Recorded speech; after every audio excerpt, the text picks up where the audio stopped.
Quando falamos de dízimo, muitos pensam em igreja moderna, boletim financeiro ou mandamento da lei. Mas a história mostra que o dízimo é muito mais antigo que Moisés, o templo e até mesmo o povo de Israel. Ele nasceu como um princípio de honra e atravessou milênios até ser mal interpretado como obrigação.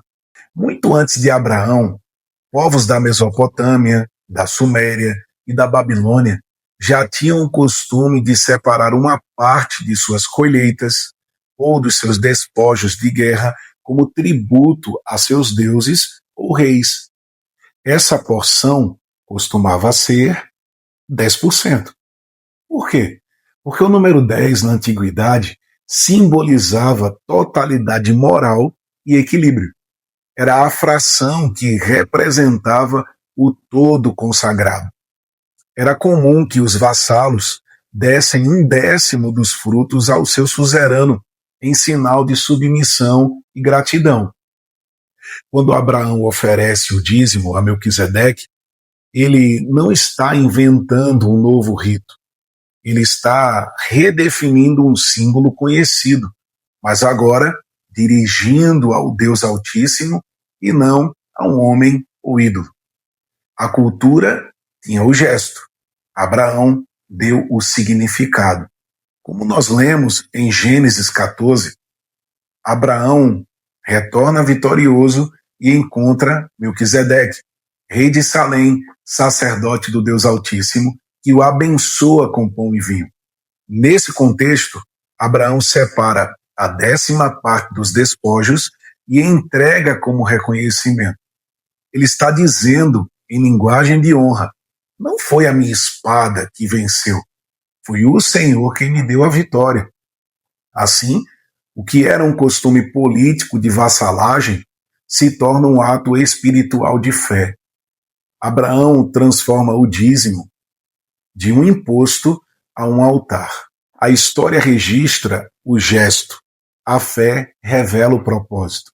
Séculos depois, Moisés codifica esse princípio para Israel, não para criar algo novo, mas para preservar o que Abraão já havia revelado.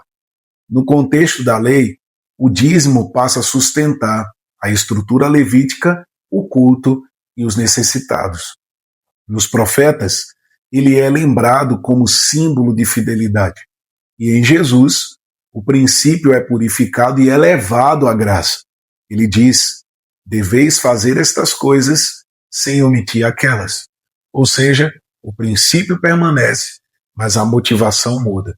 Sai o medo da punição e entra a alegria da participação.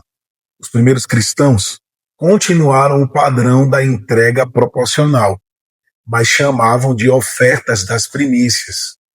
Clemente de Roma, Ireneu e Tertuliano, pais da igreja do primeiro e segundo século, ensinavam que o crente deveria separar sua parte com alegria e consciência de mordomia.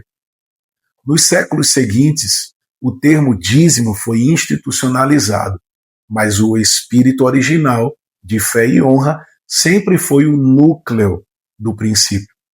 O dízimo não é invenção da religião, é o código de fé que atravessou impérios, leis e culturas e encontrou sua plenitude em Cristo. De gesto cultural a ato de adoração. Ele sobreviveu porque carrega um princípio eterno. Deus é a fonte e o homem é apenas o administrador. E é sobre essa trajetória do altar de Abraão à igreja de hoje que eu aprofundo no livro Desmistificando o Dízimo, que será lançado em breve. Porque entender o passado é a chave para viver o princípio com liberdade no presente.